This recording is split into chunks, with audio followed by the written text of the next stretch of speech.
So today we're joined by Mr. James Poindexter. He has been in the industry for many years. Mr. Poindexter was the superintendent for the 16th Street Baptist Church restoration project. Today we want to hear from Mr. Poindexter.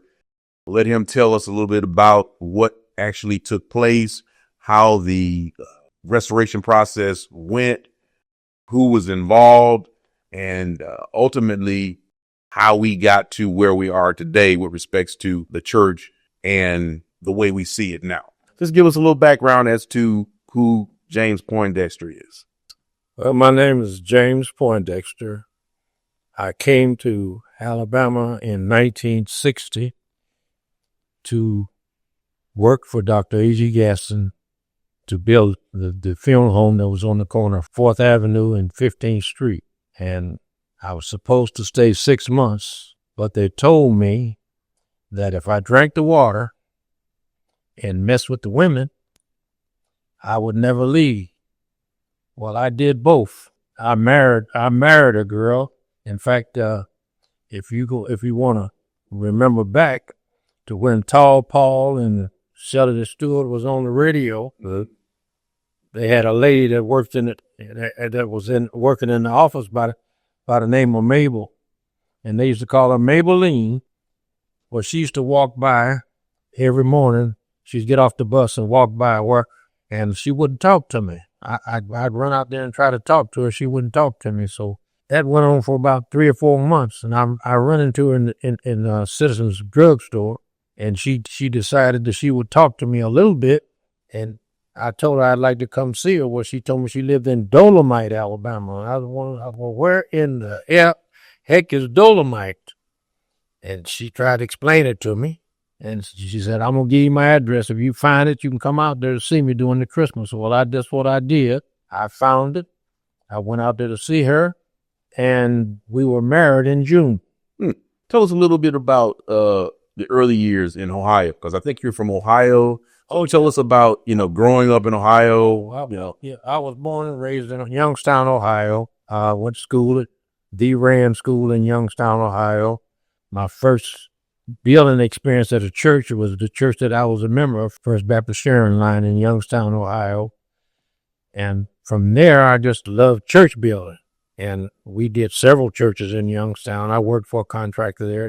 He taught me a lot that I know about building construction. In fact, after I moved down here, he came down and worked with me, and he come down and work. He retired, and he came down and stayed with me and worked with me for about a year. And after that, he went back home and died. So now, give me the early childhood experiences. My father's in the trucking business. When I was born, he was in the trucking business. I can remember. I was born in 1932, and I can remember vividly in my mind that my dad bought a new truck in 1936. And I can never forget that man came and brought that truck to the house. My dad picked me up and took me out there and put me in the truck in the middle and drove the truck back to the dealership. In later years, I ended up driving that truck, and I remember he bought another new one in 1939. And I drove that one quite a bit. So what was he transport? What was he hauling? We hauled groceries. There was they formed a black grocery store, and they had several outlets all over the state of Ohio, and we would haul groceries from one outlet to the other. But most of the time, my dad we picked up trash and refuse from houses. They didn't have the city trucks like they do now, but we used to go around to the house and pick up junk, and that was the business that we were in. My dad was in trucking business when I was born, and that's the business we stayed in. Okay. So tell me a little bit about the childhood, though. I mean, you just a little bit. We kind of curious of what you were interested in as a child. Well, my childhood was very interesting. Back in those days, you didn't do anything. You couldn't be so far away from the house that my mama couldn't say, Junior, and you'd have to say, yes, ma'am, here I come, mama, here I come. If you were any further away from the house than that, she couldn't hear her. You got to whip it. When you come home, I tried to call you. So you were limited. You were very limited as to where you could go and what you could do. And when you went to school, the school was in the neighborhood. There's a neighborhood school, with 3 blocks from the school. You came home for lunch. You didn't have no lunchroom in the school. There was no lunchroom in the school. Everybody went home for lunch. Then when I went to high school, the high school was about 5 miles away. Well, you had to walk to high school. So that was in the winter. You put on your galoshes and your winter gear and walk to high school every morning. So now There wasn't no school bus. I remember you telling me also that the neighborhoods were a lot different than the neighborhoods down south. I thought you told me that you guys didn't have backyards or front yards. No. Our house was 40 by 75. Our lot was 40 by 75. When you come off the banister off the front porch, the porch was as long as the house. When you come off the banister at the front porch, you're on the sidewalk. There was no front yard. There was no grass to cut. Nowhere. The house took up the whole lot. So there wasn't no backyard. There wasn't no such thing as a backyard. There was no side yard. So the neighborhood, what was the neighborhood like? Well, the neighborhood was like, all of them, like all the houses were like that. Just a regular urban neighborhood. Red brick streets, and that's where you played, in the streets. Some of the houses had a little area between the two houses, maybe 4 to 5 foot wide, that you can go around. The houses weren't joined together like, what you could go down through it and go around the back of the house or something. Mm-hmm. Well, we didn't have no back of our house. Our house took up the whole lot. But the next house, we can go around behind the house and all. They had a garage back there, and we used to play in the garage and all. But that was it. That's just regular urban living, and they live the same way up there now. Was it hard living at the time? Was it? Well, that's a relative term. To me, it was easy. But now the way I look at it now, we didn't have nothing. But to me, I thought we were doing well.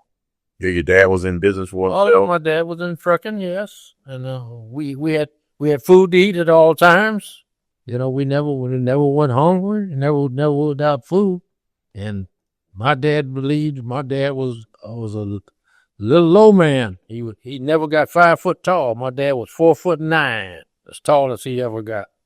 But he could pick up a refrigerator. He could put 2 straps over his shoulder and bend over and pick a refrigerator up and carry it. I've seen him do it many, many, many times. Because we would take our truck and we'd move people. If people had to move.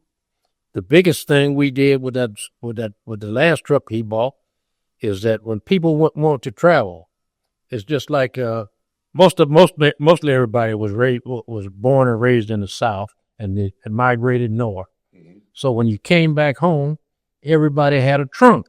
If you can remember, I don't know whether you're old enough to remember back then, but when people travel, they travel with a trunk. Mm-hmm. They take it to the train station. Well, that was one of the things that we did. We took the trunk to the train station and checked it in, and then they come south, and when they come back home, we go to the train station and pick the trunk up and bring it back.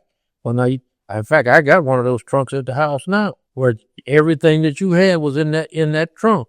You put all your clothes and everything in that trunk, and my dad, they called my dad to pick it up, and they give him the ticket, and he go to the train station and check the trunk. Then they come on, catch the train and come on south or wherever they were going. And then when they come back home, they call my dad and we go down to the train station and pick the trunk up. Okay. And that was, that was one of the things we did. He did that, and we hauled coal and ice, coal in the winter, ice in the summer. Back then, people didn't. They bought a little 25-pound block of ice and put it in the ice box. They had an ice box. So that was what we did during the summer. We would deliver ice to the people's house in the wintertime. They would buy coal. Now, we were poor. There wasn't nobody buying no whole truckload of coal. They buy a sack of coal. Mm. You had sacks. You had sacks that you put the coal in. And my dad would go in the house and say, "You want 2 sacks, Junior?" I'd take 2 sacks of coal in the house. But And very few, every now and then you get somebody who want half a ton of coal, and they had a basement. We had a chute, and we would put the chute in the window in the basement, and I'd shovel it off the truck. Well, my dad would always have to go in the house to collect the money. Mm-hmm. And he never made it out until I'd unloaded that half a ton of coal.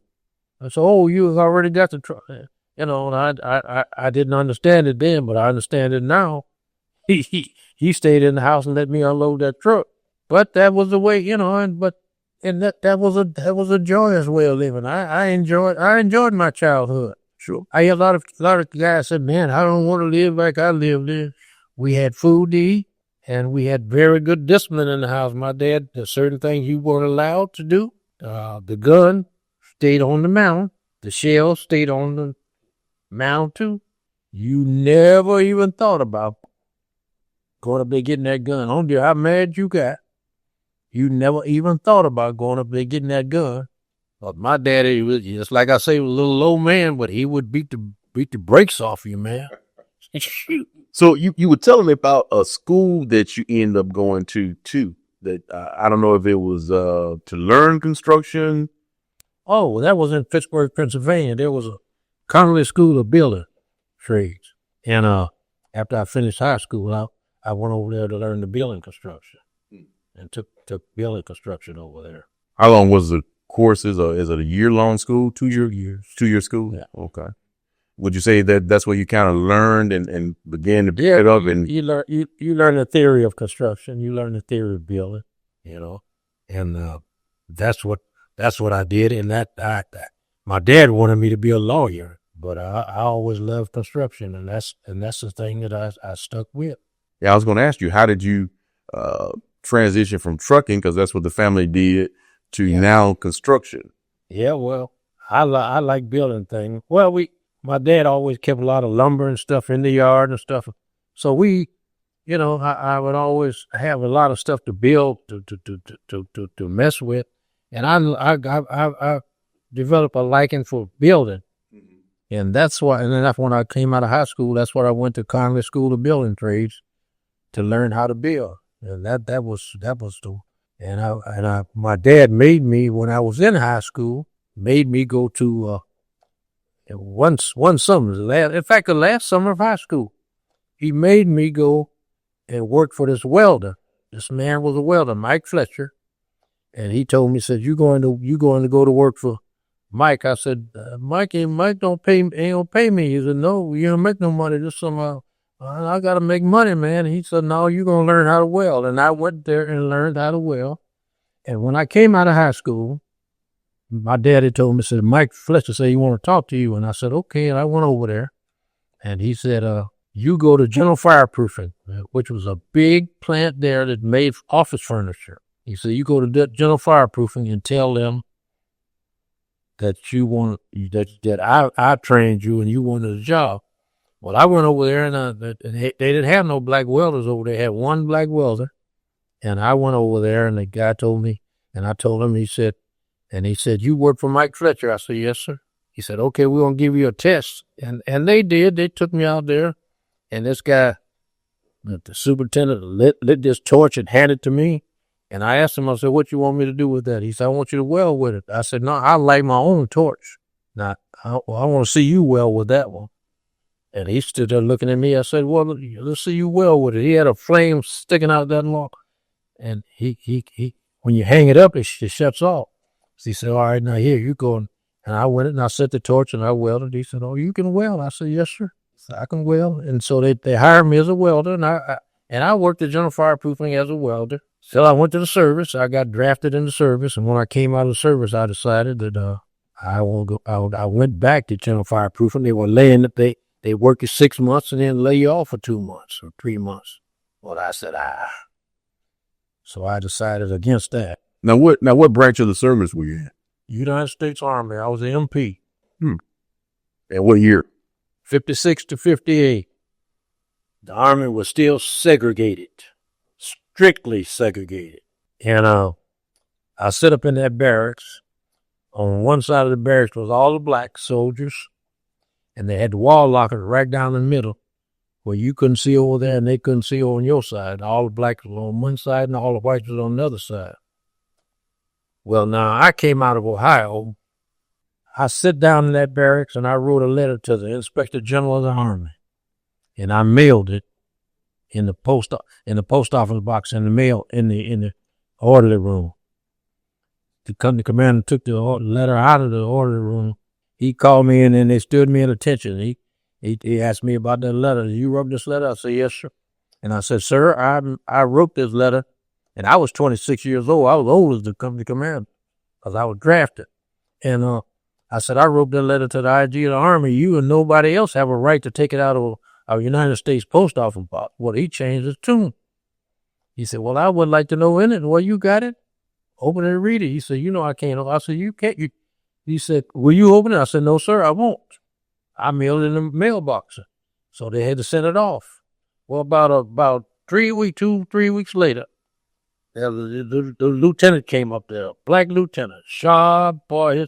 His creases were so sharp you were scared to put your finger on him, scared you're going to get cut. And he tried to talk to me. I was restricted to the barracks.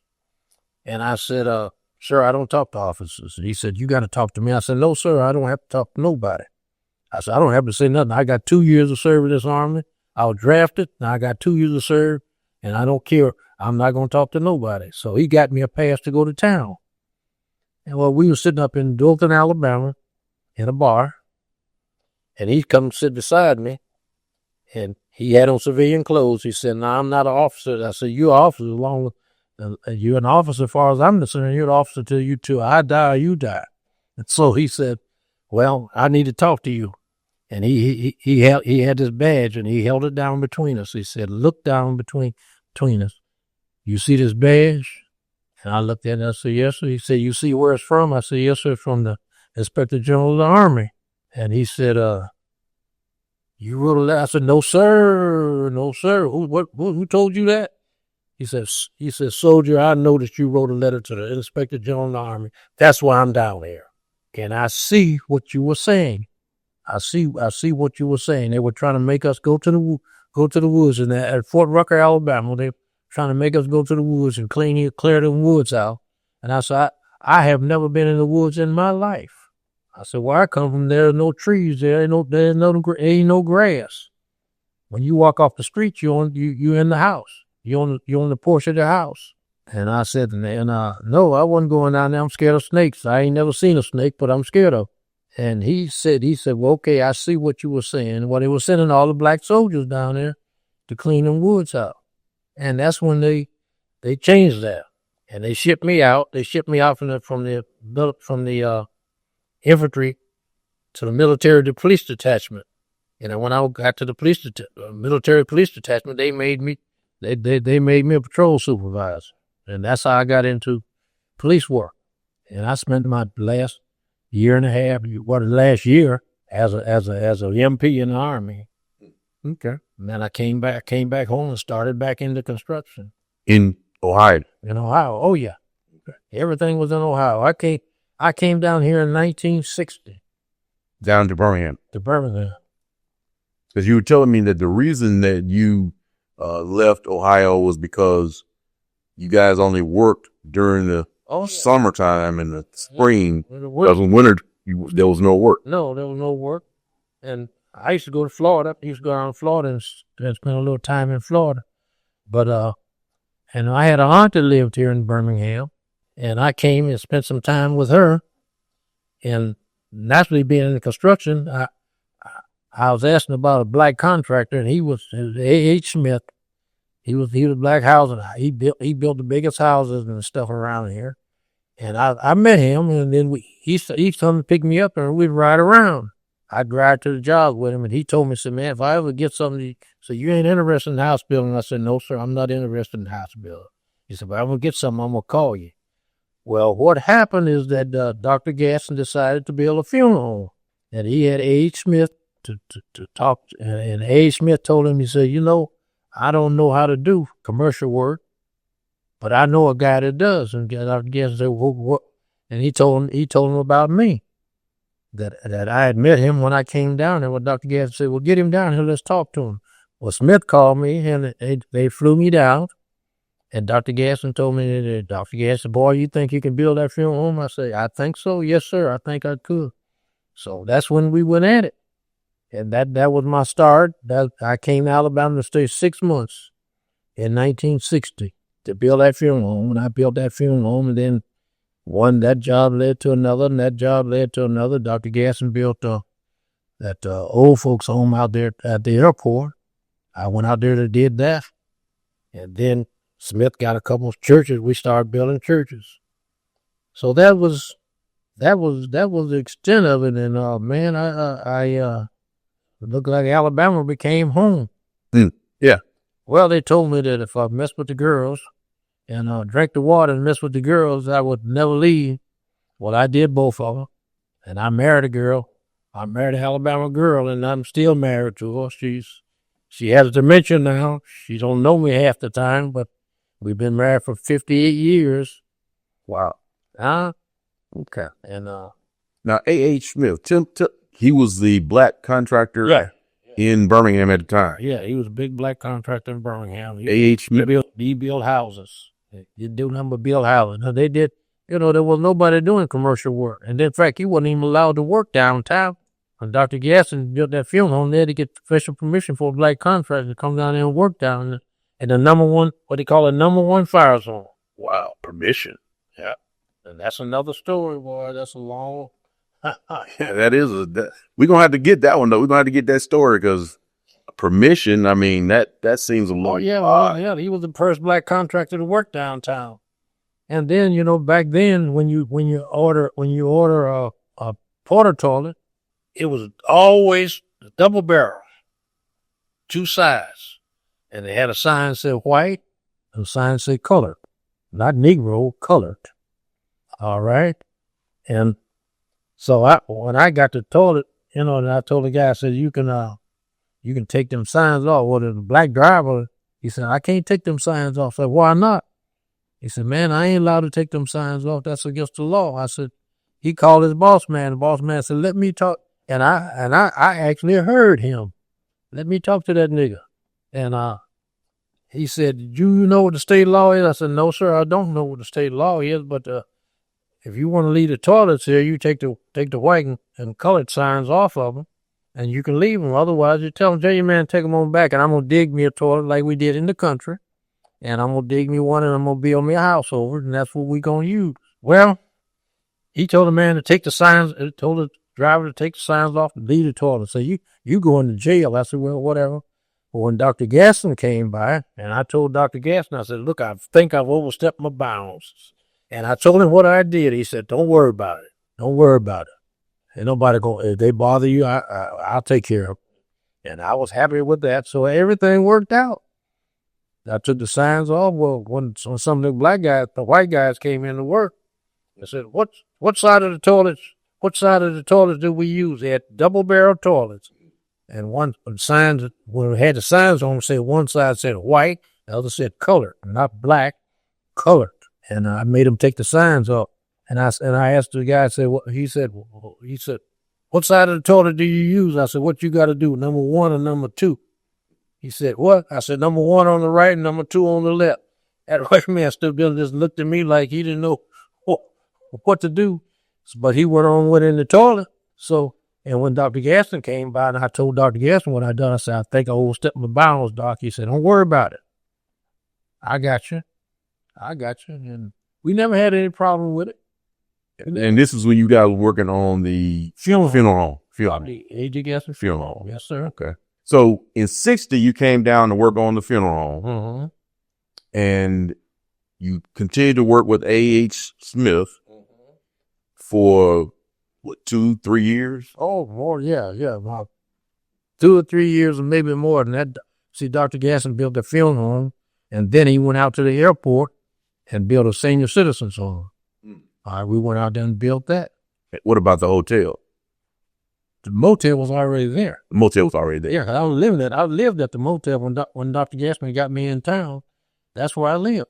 Okay. Now, I thought you told me that it caught on fire, too. Or did they say it was going to be on fire? You was telling me a story about a fire at the hotel. Well, it said You know, that was when they started all that bombing stuff. They talking about bombing the motel and all that. Well, Dr. King and them Dr. King and them was staying at the motel, and they would be out in what they call the courtyard, and they'd be all out there strategizing and all that. Well, I was living in another building that's not there now. It was a 2-story, 3-story building, and I could see them out there in the yard. And then after the bombing started, after they bombed Shuttleworth House and all that, and I kept saying they gonna bomb this motel. I need to get out of here, and I did. I moved out, and it wasn't 2 weeks after I moved out, they bombed the motel. Wow. So some of the people that you saw in the courtyard, other than Dr. King, who else would you see out there? All of man.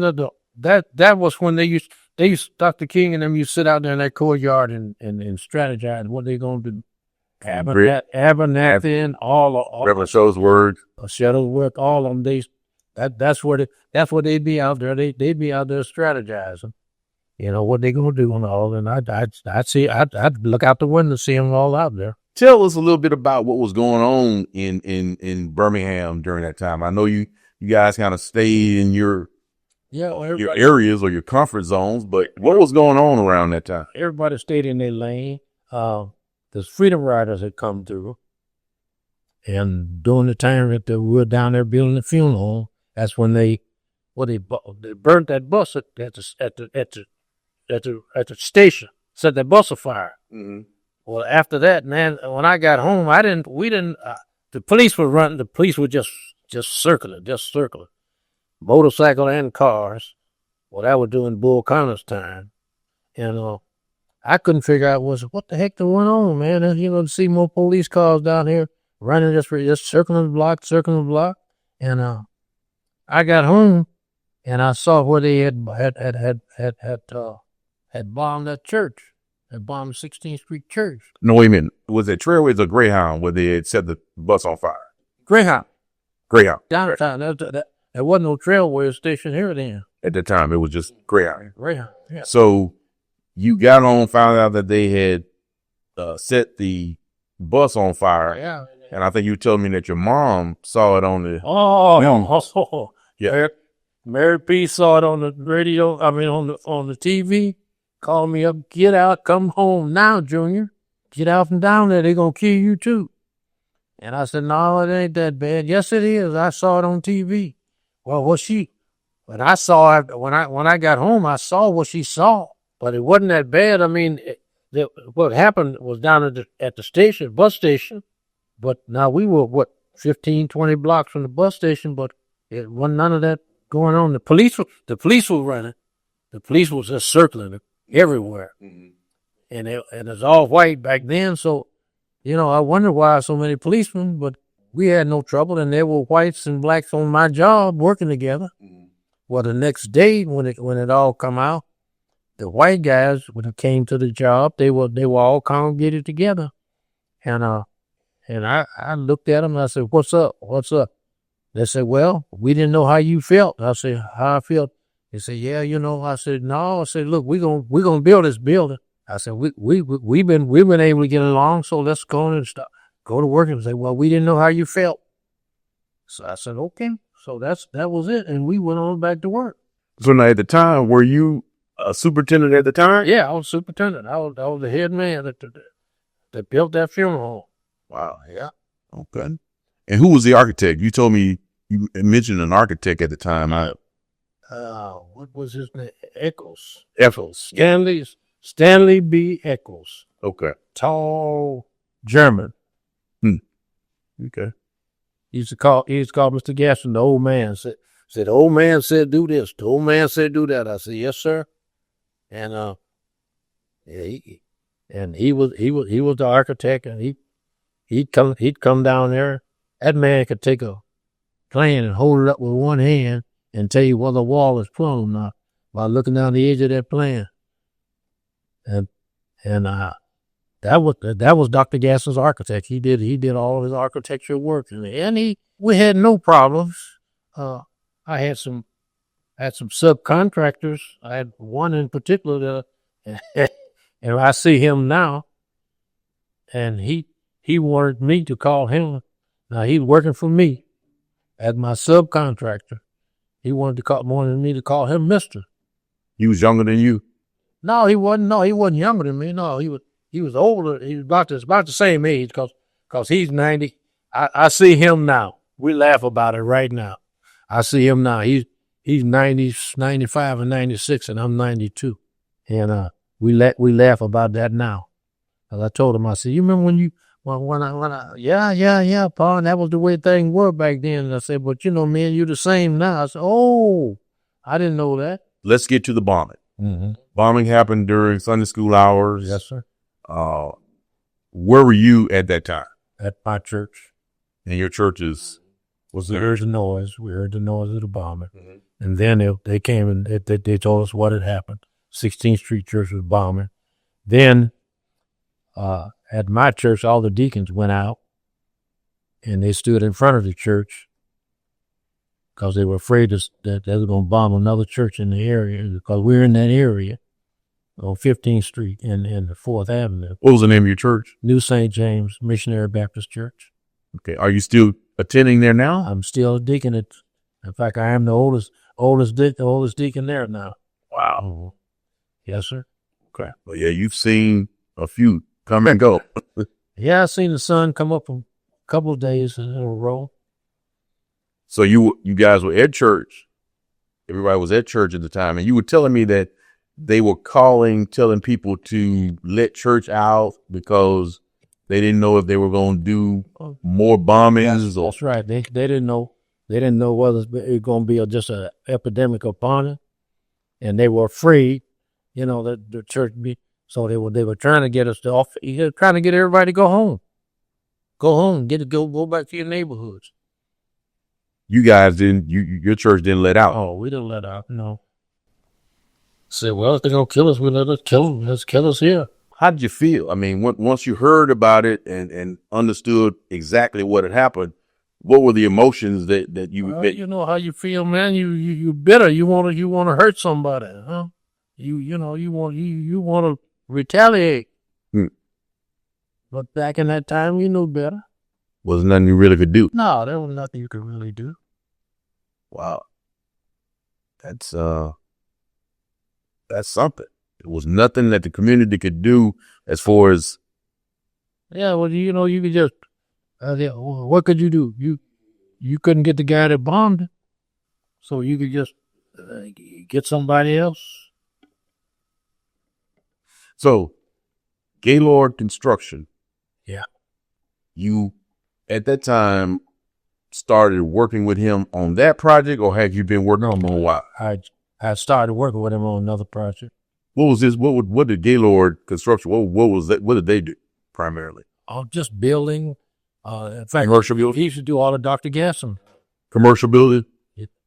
Commercial, whatever. Or residential. Okay. There wasn't no such thing as a commercial black contractor back then, because there wasn't no commercial work. Mostly house building. The first commercial project that you know that black contractors were involved in Birmingham would have been at the motel. Yes. And again, you said that during that time, black contractors were not allowed to come as first. It was an unwritten rule that they didn't work in what they call right now it's still called the #1 fire zone downtown. Well, black contractors didn't work in there. And that funeral home was located in the #1 fire zone. That's why I was told, I wasn't privy to that, but I was told that A. Smith had to get permission to come down there and build that building. Let's go back to you were working with Mr. Gillard with Gillard Construction. Mm-hmm. I think you said that his mother was a member of 16th Street Baptist Church. Gillard was a member. His mother was a big member of the church there. Yes, sir. Okay. And so when you know anything, father and mother, and his family, that was their family church. Were members. Okay. So they were members of the church, and he got the contract to build it, to rebuild the church. Yes, sir. So take me to the very first day you guys went on site to take a look at the damage and what was, what y'all had to do? Well, when you walked in there, you saw the damage and the smell.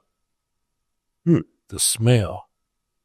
It's a smell that I had never smelled before.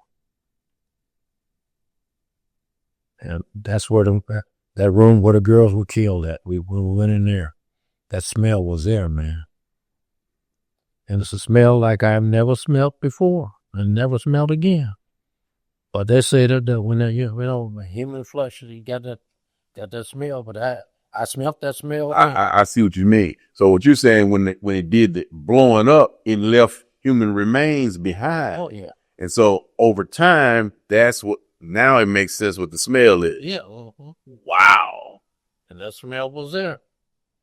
Well, they had an architect come out and he assessed the damage and drew up the necessary drawings so we move in, and our first job was to clean it out. To get all that glass that was inside the sanctuary. We had to take all the pews out, have them redone and all that. And that was in itself was a job. And then we repaired the hole at the base, and there was a crack all the way up. So we had to take the brick out all the way up to the top of I had to scaffold all the way up to the top of that building and take the brick out, and you can't see right now. I had to stop and think about what the area where that church was bombed at, because we all made it look the same. Like it never happened. Like it never happened. You can't, anybody that don't know that I said, go down there and tell us what we put in, what we put back in. They can't tell you. Tell me a little bit more about Mr. Jenwright. One more time about Mr. Jenwright. Mr. Jenwright was an old brick mason, union brick masons, but union brick masons, white and black, did not work on the same scaffold. Did they belong to the same? Same union. They did not work on the same scaffold. You had a crew here. You put a crew on this scaffold, white, put a crew on this scaffold, black, but you couldn't mix them, couldn't intermix them. Well, Mr. Jenwright, I had all black. I hired all the black. I had all black. I didn't have any white brick masons. When we put that church back, there was not a white brick mason that even worked on that church. And they didn't push me to hire no whites. I'm sure they didn't even want to work on the church. They just blew it up. So, but anyway, I had the boys out there trying to put them brick back together, and they had them trials, and every time we'd lay two courses, we'd be getting high, and they'd tear them back down. They said, "Man, you can't lay these brick back like they were. You can't lay these brick back though." Well, I knew an old man that had retired, Mr. Jenwright, and I'd worked with him before, and I went to his house. And I told him, he said, Poindexter, I ain't finna come back to work. I said, I don't want you to come to work. I want you to just come out there and show these fellows how to do it. He said, all right, Poindexter, I'm going to come out there. And he did. He came out there. And the first thing he told him, said, take them trowels and put them in your car. You ain't going to need them. And the guy was looking at him and said, well, how the heck you going to lay brick without a trowel? Mr. Jenwright had a coffee can. And he mixed that mortar up in a bucket. And he take that can and he spread that mortar on the joint. And then he take that brick and boop, boop, boop, boop, just suck it, put it down in the mortar. And if you notice on 16th Street Church, most people don't even realize that joint is only about 16th, no more than an eighth of an inch between them two bricks. And you had to actually sift the sand that you get, you mix up, before you mix the mortar up, you sift that sand through a screen and get all the rocks out of it. And then you mix your mortar up in a bucket. And you didn't have no trowel, no mortar board. Jenwright go down there with I call it a soup can, a Camel soup can. And he spread that mortar on the joint, and then take that brick and drop it down in there and butt them together. And we laid that thing all the way back, and you can't tell right now if they don't tell you the panel that was bottom. When we took the brick out from the bottom to the top, including that old gray big stone at the bottom. We took all that. We put all that back, and you go by the 16th Street Church. I guarantee you can't tell which way. I can't. I have to think about it. I can't look at it and tell what was laid back and what was original there. Did you have to clean the bricks after you laid them? Oh yeah, just it was not like they have to do now. Because you guys didn't get that much on. One thing we need to keep in mind: there was no way to buy the brick that we needed to go on that church. Mm-hmm. We couldn't find them. They didn't make them anymore. So we went to the parsonage next door. That belonged to the church. It was, at one time it was a church parsonage where the preacher lived, but, the preachers got so they wouldn't live in that building. But we took the brick off the back, and that's what we put back on that church. Otherwise, it would have been a different brick. It had to be a different brick. Wow. And it wouldn't have worked. That's amazing. And I look over there now at that parsonage, and I think about it. I was down the contractor that I used to work for us doing the church next door, and I look over there at that church, and I think about it now. We went in there and took all them brick off the inside. That church, between the church and the parsonage is a little narrow place, walk space, just a walk place. That's where we took the brick off. Where you look at the parsonage from the outside, you can't even tell that we even bothered the brick. But that's where we took the brick from. And it's one of the things that, man, I said, now, if something happened to that church now, I don't know how you could put it back because you couldn't find the brick. Wow. Yeah, that's real history. I mean, you've given us, you've given us real history. I think we've already said this. Most people don't know the history as it relates to what it took and who actually put the church back together after the bomb. That's true. There's never, funny thing about it. Now you look in the archives, look at everything. There's no mention. There's no mention of the contractor. There's no mention. I have a hard time understanding that because of anything that's put back, you need to know somebody had to do it. Back. On every construction project, there's going to be a mention as to specifically who built That's exactly right. And so something with this magnitude of devastation and interest, I would think you would want to know who put the thing back together after it was blown up. Gaylord, did he go on to do other projects in the city? Oh yeah. What other projects did you guys do? Oh no, I didn't stay with Gaylord after that. You didn't stay with Gaylord after you put the church back together. So let me ask you, how long did it take to restore or put the church back together? Just about a year. About a year. You remember the windows, there were redwood windows. They had to be made, and there was a place in Georgia. Trying to think of the name of the city in Georgia. They made all the windows back up, all that redwood. Okay.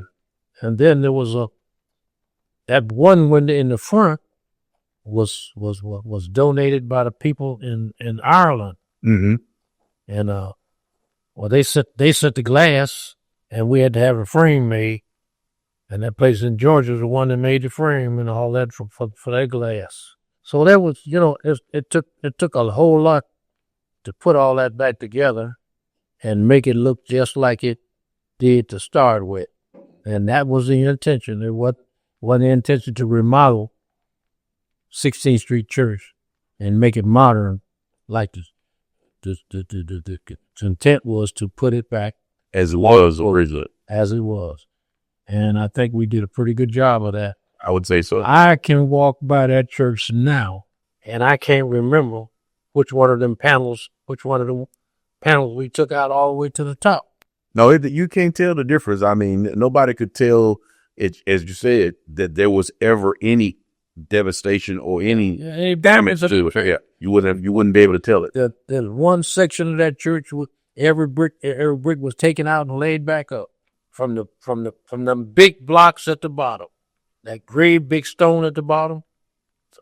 From that all the way up to the top. I scaffold that building from top to bottom, and we worked it. We had to work them brick all the way up to the top. Were there any issues that came up during the restoration process? Because all construction projects, they're going to be delays or, varying things that's going on. Does anything stick out in your mind as to issues or something that may have happened that you can remember? The biggest thing was the windows. The windows, all those frames had to be remade. You wanted to go back as close to original as possible. So we had a company up in Georgia that made all those redwood frames. Them frames are made those redwood, and they made them frames up, and we put the glass back. Had put all the glass back in it. So there's a lot of work in that restoration that to make it look just like it did to start with. Yeah. And I ain't patting myself on the back, but you can see that you can't tell where the bombing was. No, no, you cannot. Let me ask you this. Some of the subcontractors, I know you had brick masons, you probably had electricians, you probably had plumbers, so tell me about those people. Who were some of were they all white or were they mixed? No, we had black and white. Back in that time, there was no major black plumbing contractor. There was no black major electrical contractors. So most of that was done by white. Mm. So what were some of the trades that black people did do on the church? We know we did the brick mason. Yeah. What else? What else? Well, that was carpentry. Carpentry. Yeah, carpentry. Yeah, because I'm a carpenter by trade. So, and that's what I find black carpenters to do what we needed to do. As far as laying the carpet, you guys did the laying the carpet. No, I thought carpentry. No. I understand, but I'm saying as far as the carpet. Because there's red carpet in the church now. Yeah. Did you guys lay it, or did you have a carpet company? You have a company coming and lay all the carpet. Now, of course, we know that wasn't no black company. Most of that kind of work is subbed out. Mm-hmm. See, just like a lot of you woodwork inside, that some of that ornate woodwork, you sub that, it's all subbed out. After we were trying to put this together as to getting this information out, we started to do our research, and we're fortunate to find one article that at the time gave us the correct spelling of the name of Gillard. And it kind of spoke to the project a little bit, didn't go into depth about it. So again, that's one of the reasons why we're doing it, to make sure that, this real history gets out there. After you got done with the 16th Street, and we'll go back if you want to at some point, but after you got done with 16th Street, what was next for Mr. Poindexter? What did you do next? Went back to church building. We did a little church over in. Well, now you told me that you formed your own company. Not that quick. Not that quick. Okay. Give us the background of how it went. The gentleman that I formed my company with, he got out the army while we were doing 16th Street Church, and that's when I met him, Ernest McLaughlin, and he's still out there in the business now.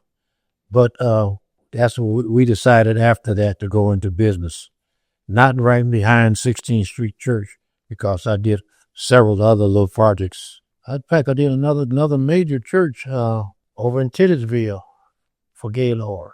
AME Church, right on off Center Street there.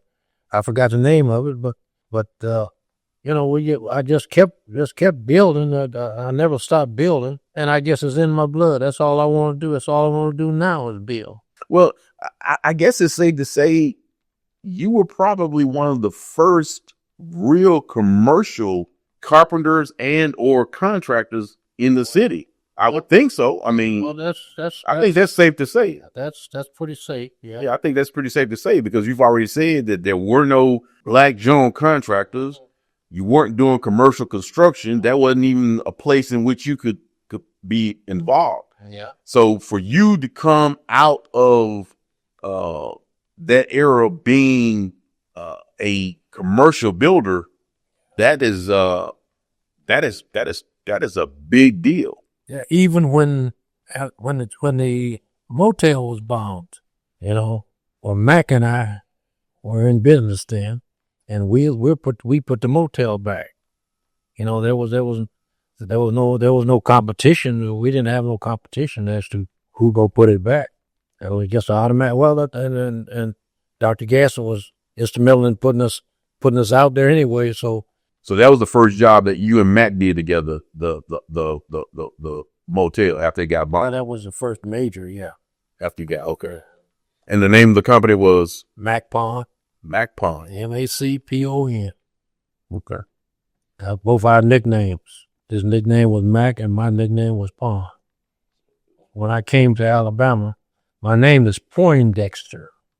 When I came to Alabama, people talk so flat that everybody around here said Poindexter. Poindexter. So that's what it never was Point. It was always Pond. So that's why right now everybody call me Poindexter. They do, yeah. No, nobody called me Poindexter. Huh? No. Even you. I know. I was about to say I'm guilty. Even you. I'm guilty. I don't know. Maybe it sounds cooler to me, but nevertheless, but you told me to call you Pawn, so that's why I got Pawn now. But you know what? I don't know how it stuck, but that name here, when I came down here, that name stuck, Pawn. And that's like I say, most when people were referred to me as, they couldn't say Poindexter, they always say Poindexter. And that's why when we started our company, it became Mac, and Mac's name was Ernest McLaughlin, and he was always referred to as Mac, and then I was referred to as Pond. So that's what we took the name Mac Pond and started and built our construction company on that.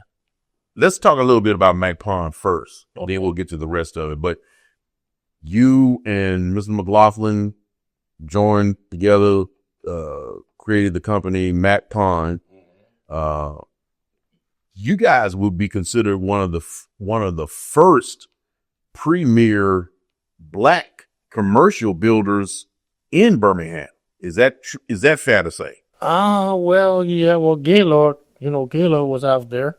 He did 16th Street. Sure. But I'm saying he didn't have a reputation of being a commercial builder, right? That's what I'm saying. I'm specifically speaking to commercial construction. Okay. So is it safe to say that Mac Pond would be the first, if you would, of many to come Black general contracting companies in the city of Birmingham? Yeah, because Mac Pond Company never built houses. You can't find that we had to build our attorney's house. And he told me, I told him I didn't do housework. He said, "You gonna be on mine."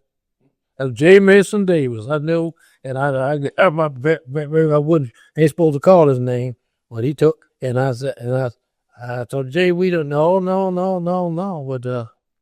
but we didn't do housework. That's one thing I never liked housework. Was it a state licensing board at the time when you guys started? Did you actually have to get a state of Alabama a general contracting license? Yeah. We had a $500,000 license. We were qualified for $1 million. We had all the paperwork into the state, and they kept stalling us off. And 6th Avenue kept putting it off. And they finally decided they had to go ahead, and they hired this white contractor to build it. As soon as they hired the white contractor to build it, the state gave us our $1 million license. And for those that don't know, in the state of Alabama, they have a bid limit on your license. That's right. Whether you have $500,000 as a limit, or $1 million, as he said, or unlimited. Mm-hmm. So that's the kind of information and that's the kind of story that needs to be told. See, most people think that, Black contractors are, moaning and belly aching and saying things that, saying this is unfair, that is unfair, and without there being cause. But obviously there are things that prevent companies in our culture, in our community from developing. Oh yeah, because That right there that's an evident. yeah, because you got limits, you got bid limits, you got limits that you can bid. And that's done today. Yeah. When you submit your paperwork every year for renewing license, and you submit your financials and what have you, that's what they're basing your limit on. Yeah, you're right. You know, if you fall off one year, they could take that limit down. Yeah. Oh yeah, that's happening even today.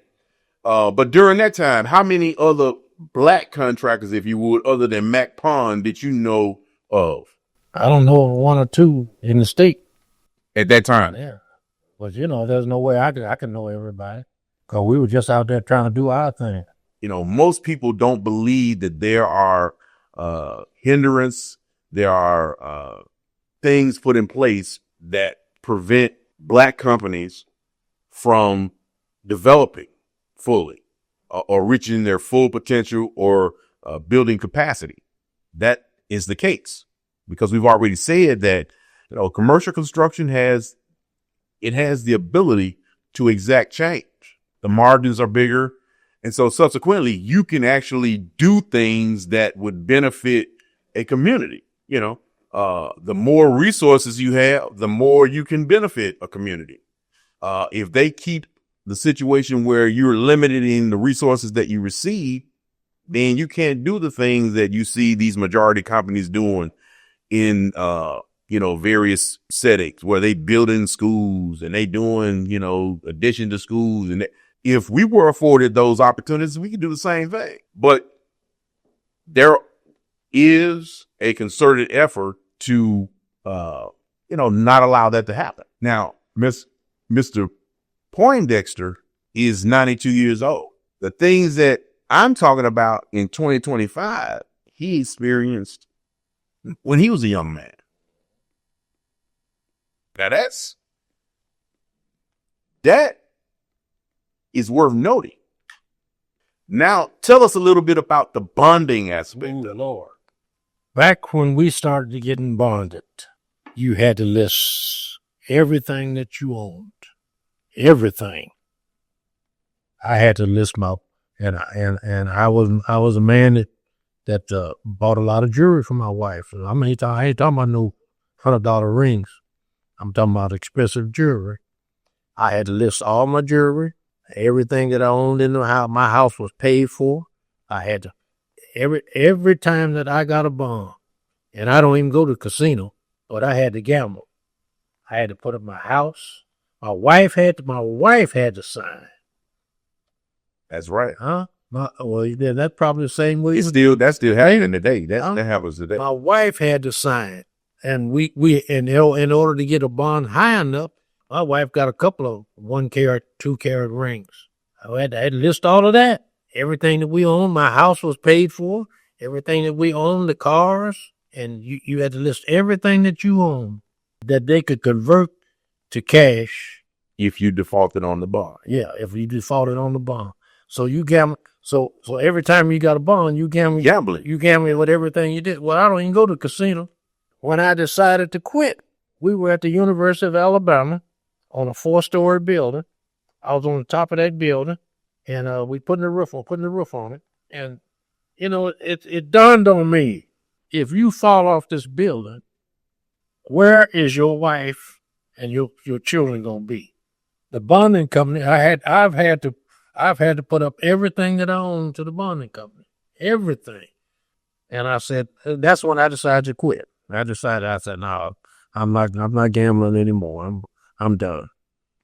And after we finished that job up, that's when I decided to quit and get out of it.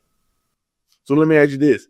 Tell me the story that you told me about the bonding company and the insurance company.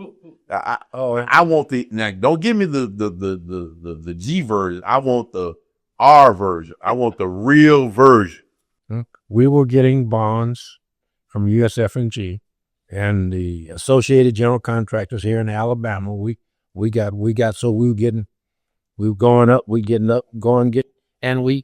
took a few jobs. We took a few jobs from some of the fellows in the AGC, So they put a stop on us. Huh?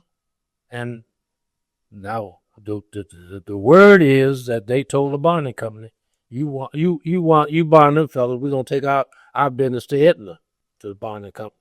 So they dropped us like a hot potato. They dropped us. But we went up to Baltimore and talked to, and the man told us, say, it's nothing against you fellas. It is not a black-white thing. It's a business thing with us. Associated General Contractors have multi-million-dollar of bonding with us. You getting $1 million bond here and $1 million bond here and a little bond there. He said, now, we don't have a choice. And we could understand that. That's a business. That was a business decision. That happens. Shouldn't though. Well, it shouldn't, but it does. It does, and it probably happened even today. Of course. I wouldn't doubt it. There's a way that is done even today with respects to helping or allowing companies to develop capacity or build capacity, if you would. At the time, what was your bonding limit? Do you remember? The bonding limit probably was a grant of $1 million. And you guys wanted to go up to maybe $2 million. Well, we wanted to stay at $1 million. They wanted to cut it. Oh, they wanted to cut the $1 million off. Oh, yeah. They wanted to cut it. Wow. I thought you were trying to increase the bond. No, we try to stay where we were, man. $1 million back then was all right. Yeah, that's pretty decent back in there. Yeah. What was that? Late 70s, early 80s? Yeah. That was decent. That was decent, but, they wanted to cut us back. Obviously, they did.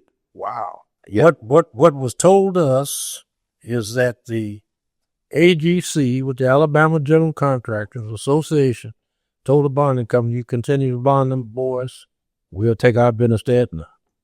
I can believe that. And so the bonding companies said, no, we can't. And then we went up there. We went up to try to talk to them. In Baltimore? Yeah, Baltimore. And this is the head office? Huh? This is the head office? Yeah, the head office was in Baltimore. It's just a business decision. It's nothing, no racial discrimination or nothing like that. It's a business decision. Either we stop bonding you all, or we lose AGC. And there's an AGC all over the United States. Yes. Yeah, they're in all 50 states. Yeah. So, and that's and that's the way. Well, so. We got dropped back, so we got kicked back to the curb, but that's all right. You still made it. There were a couple of black bonding companies around, and they finally put all them out of business. But we did all right. Were there any city or public projects that you guys did back with MacPond? You did churches, but like some of the city work or well, at Legion Field, we built the park board office. We did the concrete work on all them concourses, all around. We did all the concrete work. That was during the time that Bear Bryant was playing here. Robbins Engineering had the general contract, but we were a subcontractor under them. We did those the concession stands. We did them. The park board offices right in there under that stands right now. We built that building. Complete. At the time, the mayor at the time, was it Seables or was it Arrington? No, before Arrington. So Seables. Yeah. Okay. In fact, I got a picture in my book of me and Seables at Legion Field with his arm wrapped all around me, and we were up on one of them concourses. I got a picture in my scrapbook of me and him together. That before Dr. Eric. Richard Arrington. So let's go back and talk about the history of construction here in Birmingham. Mm-hmm. Like you said, when you guys began to build your company, folks say they like to compete, but they really don't. They really don't like to compete. They really like or believe that everything belongs to them. Oh, yeah. And that you really don't have a place in this arena. There were one or two companies out there would throw you work. Robbins Engineering. Mm-hmm. I was the first black superintendent with Robbins Engineering. and I quit them to go into business. And Mr. Robbins was nice. Well, what happened? Macedonia Baptist Church out in Inslee came up, and they wanted a minority contractor to do that, to finish it up. One had started and messed it up, and they had gotten us. Well, no, they were going to do it themselves. They did it themselves. Okay, and they got in touch with me. I don't know how Reverend Norwood told me out of his own mouth that the Lord told him to call me. I had never heard of him. I'd never seen him. And I met with him, and he told me that. He said, you're going to finish our church. This guy, a contractor started. You're going to finish our church. I said, no, I'm not in that. I'm not in that business. He said, the Lord has told me, but Poindexter, you're going to finish our church, and that's what's going to happen. So now you need to make up your mind to do it. Well, I was working for Robbins Engineering then. Hey, I told Mr. Robbins. Mr. Robbins, I was the first black carpenter they had. And I told him, I appreciate you giving me this break, but I'm fixing to go and build a church. Build a church where? Out in Inslee. I'm thinking to go finish the church up. And he said, what church is that? And I told him. And he said, you mind if I come by there? I said, no, sir. I really don't mind if you come by there. You could probably give me some pointers on it. And he did. He started to come by. He come by every week. And he said, Poindexter, you got a big job going here. You think you can handle that? I said, well, I'm going to do the best I can with it. And he said, well, how you fix for money? I said, the church is paying me every week. They paying all the bills and paying me every week. They said, really? I said, yeah. He said, they got that. I said, oh, yes, sir. They got that kind of money. And we did it. We finished that church up. I finished and moved them in there, and they're good friends of mine now. They call me now, telling me I wanted to do some work. I do. I'm done. Tell us the story about the church that had the resources. You don't have to give us the name, but tell us a story about the church that had the money, and Dr. Gaston was able to convince them that they should. Tell us that story. Well, the church won't build it cash. And Dr. Gaston went out there and met with him. I was in the meeting. And he told them, don't you use your money, use my money. Put your money up. You keep your money. You'll always have your money. And they decided to not to finance the whole thing. They financed part of it. That's what he wanted. And he got it. Dr. Gaston could sell you, son. Dr. Gaston will sell. He was a good man. And you were telling us earlier that if a church wanted to build, they went to the bank. If they went to the bank, Dr. Gaston said, go see them two boys. There's two boys out there, Mac and Pond. Say, bring me a contract. And that's the way we did a lot of things. This ain't got no business being out in the air. You know that, don't you? No, that's fine. There's nothing wrong with that. Okay. That's what's supposed to happen. That is exactly what's supposed to happen. They are supposed to, in these other communities, they ain't bid no jobs. It don't work like that. They don't bid jobs. They call these companies and they tell them, hey, build this church or build this building or whatever. You know, they deal with the people that they deal with. Well, that's true. You know, yeah. I mean, let's just be for real. They deal with the people that they deal with. And the people that they deal with are people that are in their churches, in their neighborhoods, in their communities. That wouldn't be Pond or myself. That would be people that go to their church or people that's how they do that. They're not sending this out to bid or putting this in a bid room. No, it don't work that way. Which is why it's kind of disappointing when you have our culture and our community not taking that same perspective. Yeah. You know, where when it's time to build, they tend to go, elsewhere. Well, as a deacon in the Baptist church, is that really a bad thing? This church build up a relationship with certain people or certain contractors, mm-hmm. and they give their business to that contractor. That's how it's supposed to do. But see now, they want everybody to competitively bid everything out. That ain't how it works. It ain't never been like that. No, In the white community, it ain't never been like that. they don't participate. So like that. now, why do why you want to put Because make us? because they've convinced us that there are things that we should consider that they don't. I mean, this 3 bid getting that churches do, it's really just a waste of time. And you really, in most cases, if you don't really have a defined scope of work, you're not really being apples to apples. Well, that's true. But you know, the banks do that. Man, I went to North Alabama, and I started building churches up there. And this church went to the bank, and this bank had never wasn't financing black churches, and they did their total. And I asked for a meeting with him, and I met with him privately, and I told him, I said I want to say something. Say, you know, I said, you talking about you don't like to finance black churches.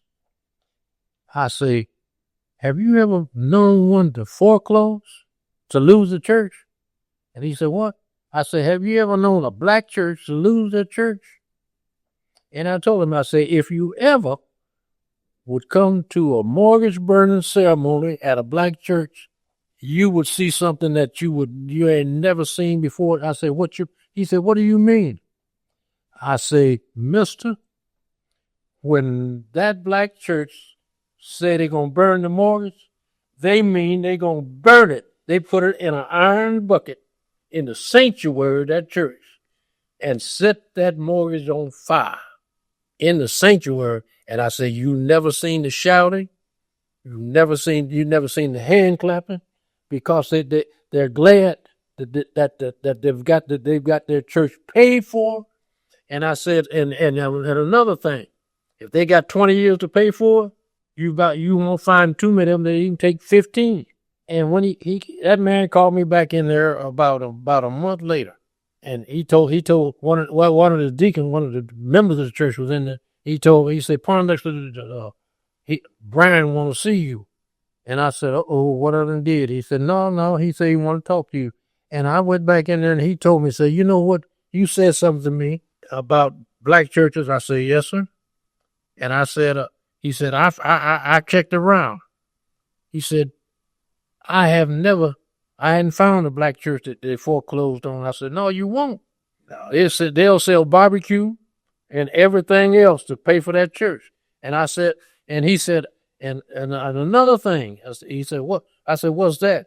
He said, I ain't never seen them, if they got a 20-year mortgage, I ain't never seen them take 20 years to pay for no church. I said, no, sir.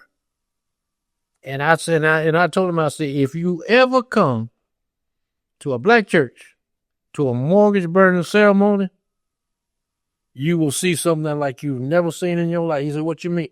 I said, when they said a mortgage burning ceremony, they set that thing on fire in the sanctuary in a big iron bucket. They set that mortgage on fire, and you never see the shouting that you see. And I said, most of them, they don't take, if they got a 20-year mortgage, in 15 years, that mortgage is paid off. And they will have a ceremony, what they call burning the mortgage. And they actually set the mortgage on fire. They have an asset. They literally got an asset. And that's unfortunate, but you've got a lot of organizations around here that have been around for years and they don't even have assets. No. I know several that don't have any assets. And so they understood, hey, this is an asset here. This is not building. This belongs to the community. Right. This belongs to us. This is ours. We made sure that we took care of what needed to be taken care of to ensure that this goes and goes and goes. That's how you get the churches that have been around for 100 years and X, Y, Z. And they tell you, saying, we don't owe a dime on it. Huh? This is our church. This is our church. It ain't the bank's church. This is our church. We own this building. And they're proud of it. And that's the way it should be. That's the way it should be with your house. Right. You should be proud when you pay for your house. Being one I would say, one of the only black superintendents. How were you treated in those days, back in those days, as being a superintendent? Well, starting out, it was a little rough. And you got to be thick-skinned. But there was times on job sites that I was referred to as the nigger superintendent. Well, a lot of people say, well, I wouldn't have took it. Well, during that time, you just, you let it run off your back like, and in fact, I told one guy that, and I said, let me tell you something. Well, what happened is that a couple of my men was going to knock him in the head, and they got into it, and I went over there they were actually cussing each other, and that guy was threatening to go to his truck and get his gun. And the guys told him, say, go ahead. You think you're going to get to that truck? Go ahead. So I intervened. Look, fella, no. They didn't go. No. So I talked to him, and I said, man, what? And the guy said, yeah, they referred to you as the nigger superintendent. And I said, well, that don't bother me. Yeah, but it bothers me. I said, well, I know it bothers you, but just let it go, And when I talked to that guy privately, he told me, man, I'll go to the truck and blow it. I said, let me tell you something, boo. You wasn't going to get to your truck. Do you think them guys going to stand there and fold their arms and wait till you go to your truck to get your gun? I said, they would have killed you.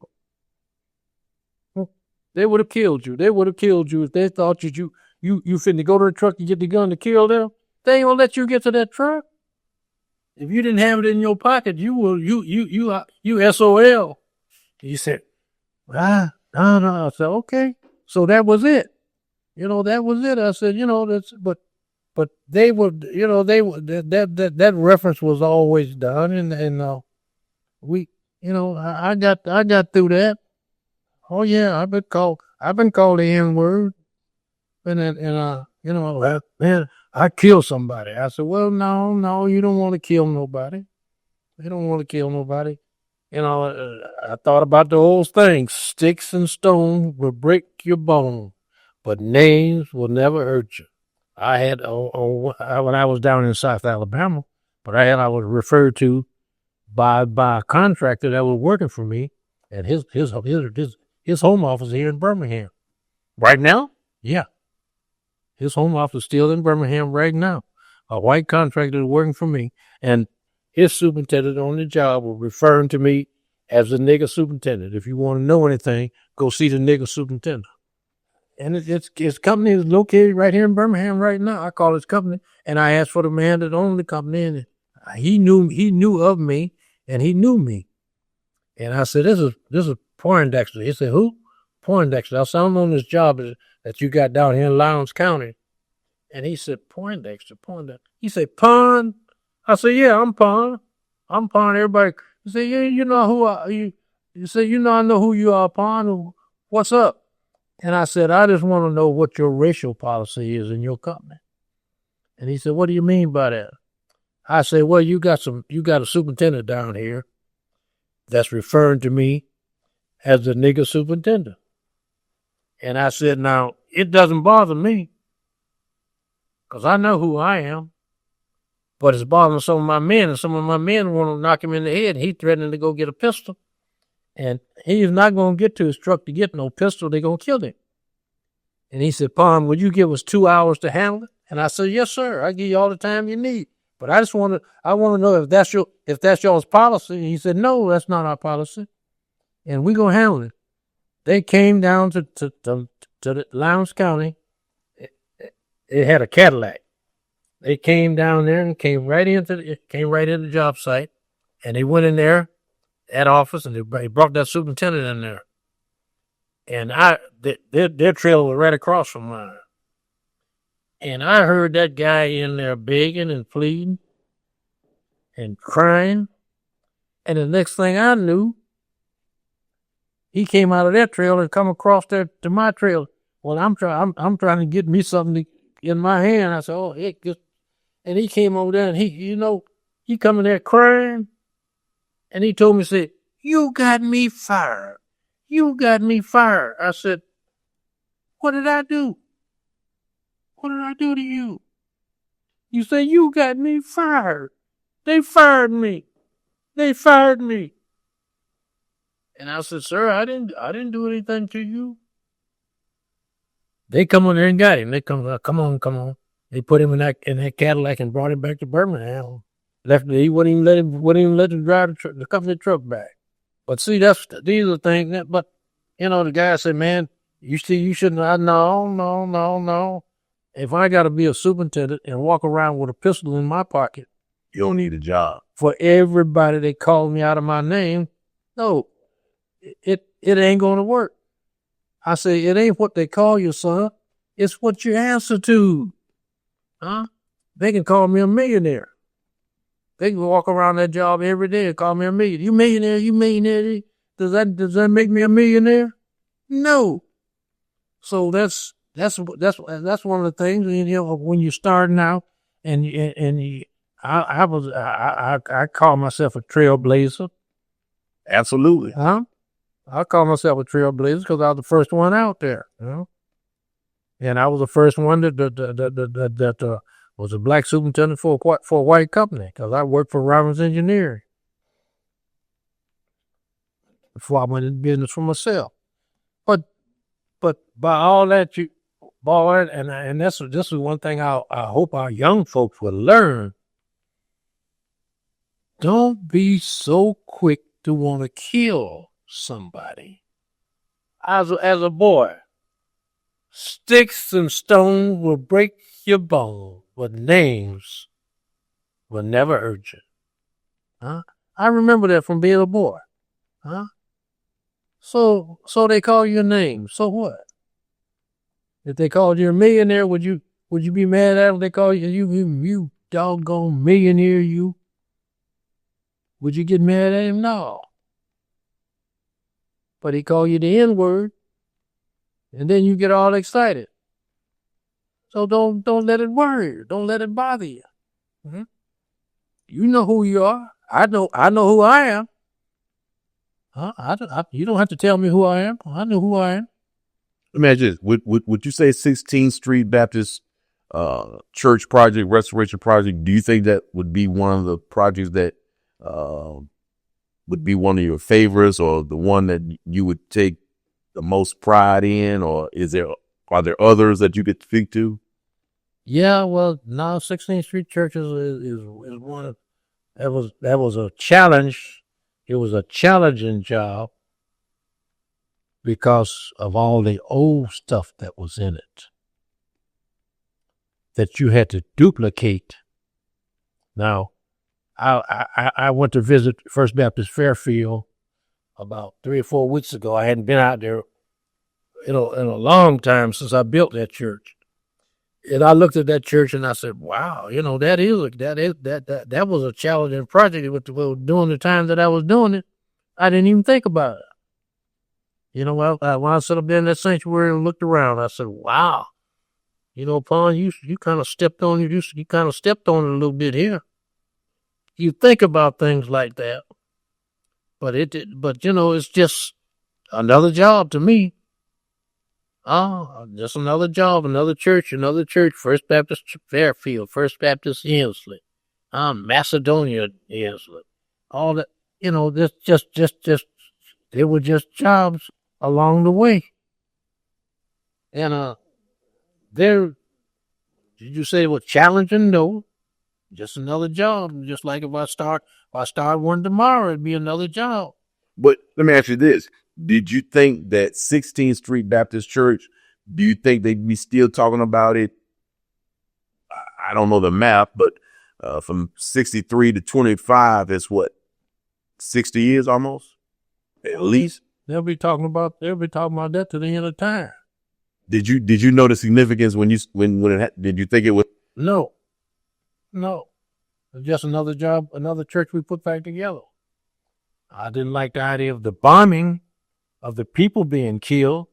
That bothered me that a white man could hate people so bad that he would put a bomb that there's children in that church that they ain't never bothered nobody.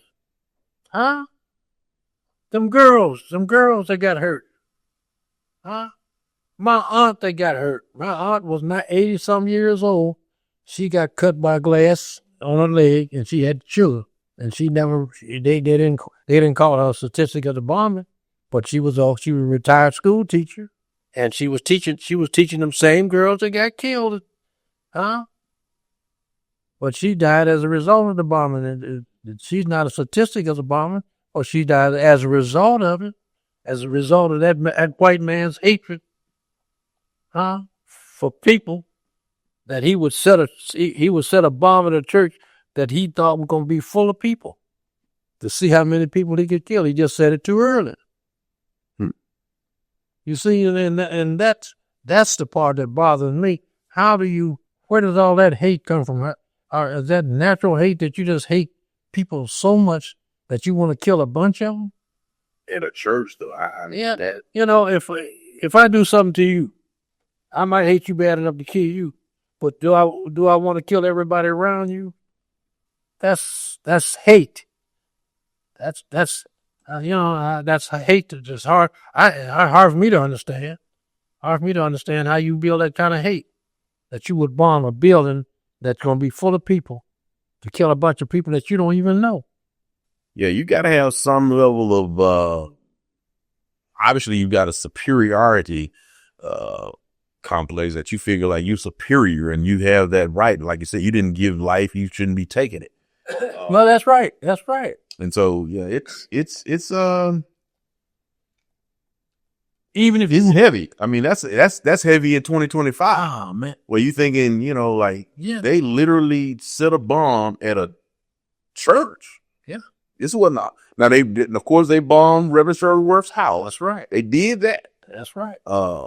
And fortunately, obviously, he didn't get killed in that, but they seem to be doing a lot of bombing in the 60s. Oh man, that was the way. That was it.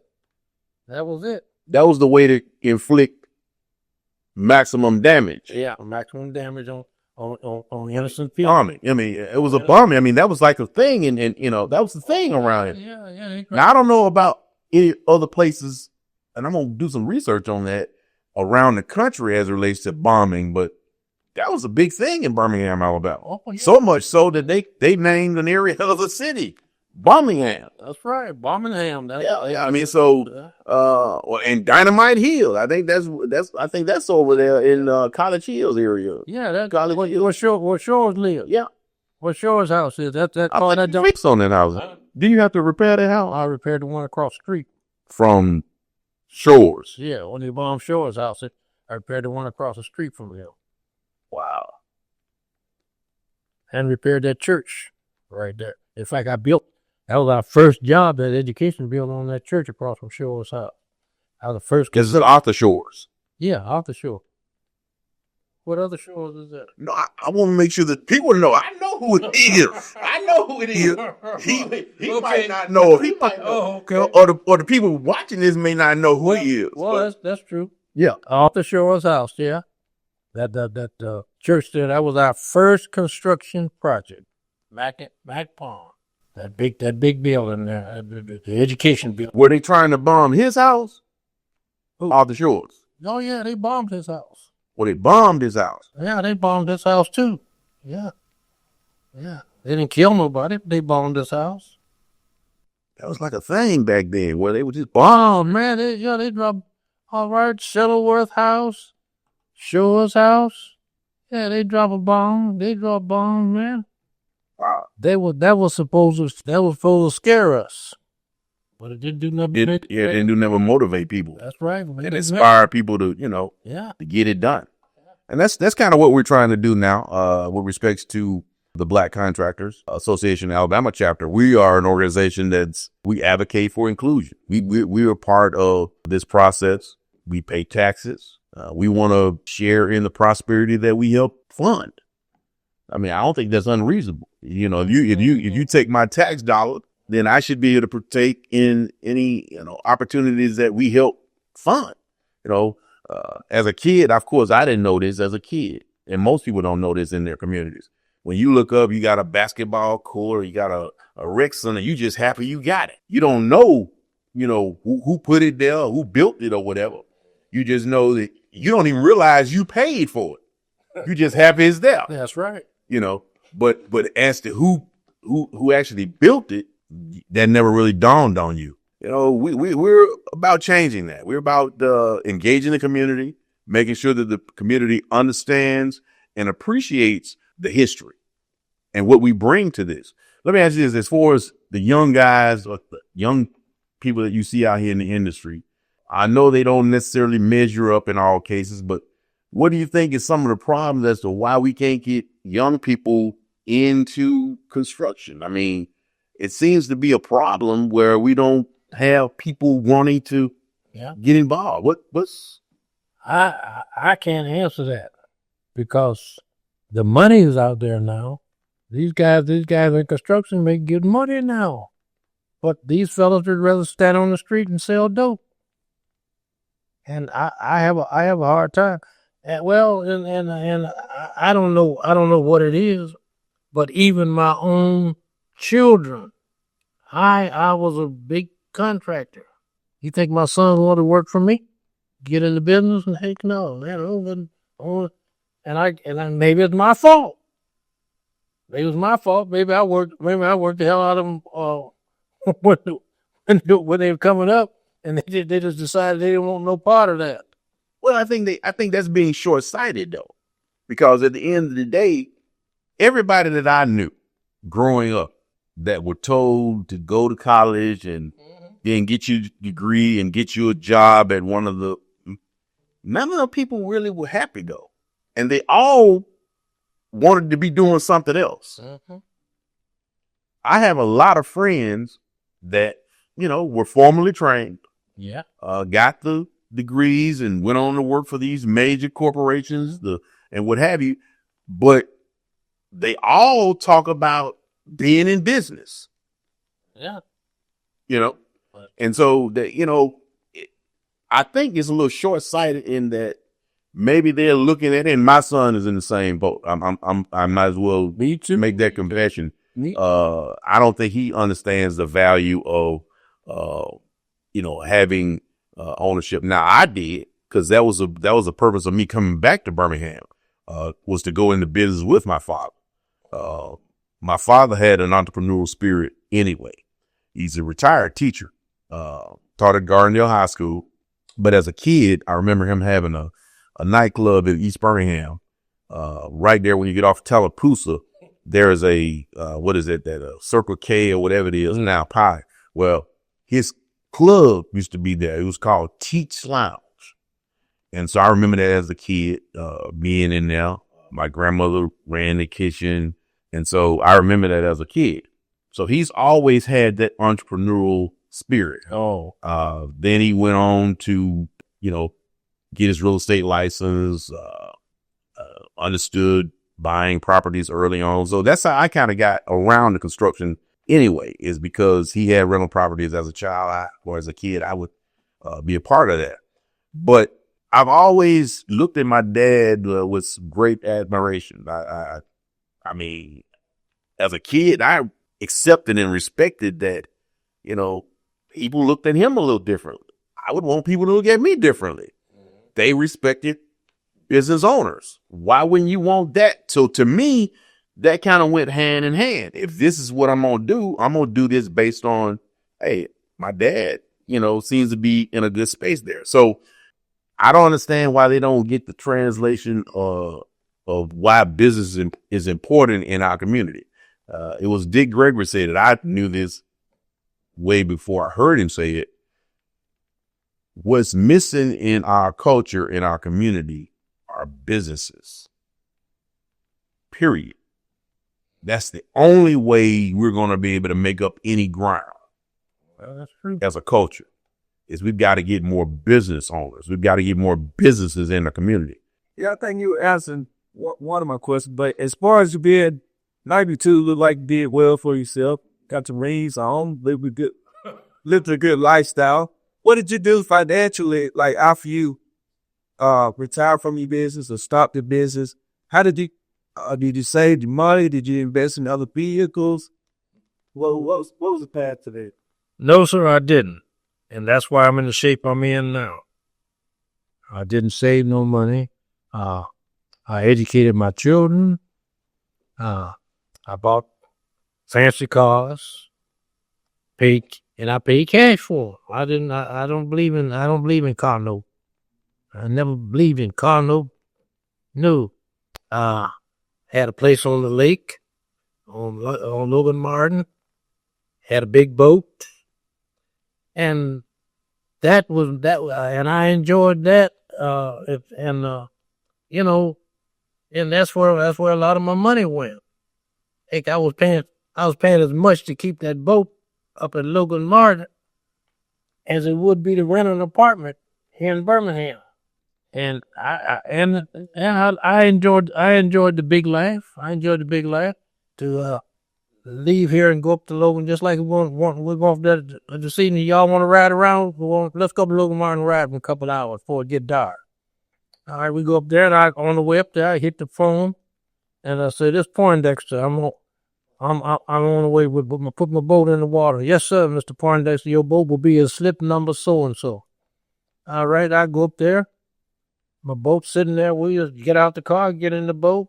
It's done already been gassed up, cleaned up, gassed up, and ride down the river, ride around as much as we want to ride around. Then I bring it back and put it in the sloop and call up there to this Poindexter. "I'm through with the boat now." "Yes, sir, Mr. Poindexter, we got it. We'll see you next time you come up." They come down and get it and put it back in dry dock, clean it all up, gas it back up. Well, see, those are the things that, the life that I was living back then. Now, was that a good thing? No, because I could be using that money right now. Huh? I was paying more to keep that boat up there than you pay for an apartment for a month. I had the money then, and that was the life that I wanted to live back then. But I see why it wasn't a good thing now. What you got to look at is financial literacy that we think is of value. I mean, he's 92 years old. So, of course, there weren't any kind of considerations like that then. They weren't even thinking about that. They were trying to live, survive. And if it gone on, that's fine. But hey, man, there wasn't no guarantees for a black man at that time. It's still not, but it certainly wasn't none then. As young men, all right, as a young man, just like I say, we owned the construction company. I had plenty of money. Didn't have no problem with money. And I bought this big boat, took it up to Logan Martin. I was paying more to keep the boat up at Logan Martin than an apartment would cost somebody else. And all right, so here we go. I got the boat up there. There was some black people that had land on the lake, and them folks was taking the land from them. They owe taxes on it. So, and it was right on the water. So I started parking. I found them, and they let me use the land. And then they told me the story. I go down there to in St. Clair County, and they tell me how much taxes they owe. And I told them I'm gonna pay the taxes. They didn't want to accept the money from me. They didn't want me to pay the daggone tax. Well, they had no choice. So I saved the land for them. See, and then they gave me permission to use the dock. I mean, I put my own dock in and all that. They had oh man, a bunch of frontage on the water. But they didn't know what to do with it. I had to cut me from their house all the way down there. I had to cut me a road down to the lake. I cut me a road down there, and I had a motorhome, so I'd drive my motorhome up there, and I'd stay up there on the weekends and stuff like that. But I saved that land for them, because the white folks intended to take it. I went down there. They want to know. They want to know, what have I got to do with it? Why are you going to pay the taxes on it? And I did. I paid the taxes up, and they still got. As far as I know, I ain't been up there lately, but they still got the land today. But they're gonna take it from them. Yeah, but you say financial literacy obviously was not a consideration then. And so, but you're right. That is going to be the component that we need to definitely focus on and make sure is a part of any building of communities, wealth, or whatever. You got to have that component. That's a wrap for Black Contractor News podcast. A special thank you to Mr. James Poindexter, a true living legend, for sharing his experience. At 92, he gave us a firsthand look at history, leading the restoration of the 16th Street Baptist Church. We honor his contribution to our industry and to our community. Thanks for tuning in. See you next time.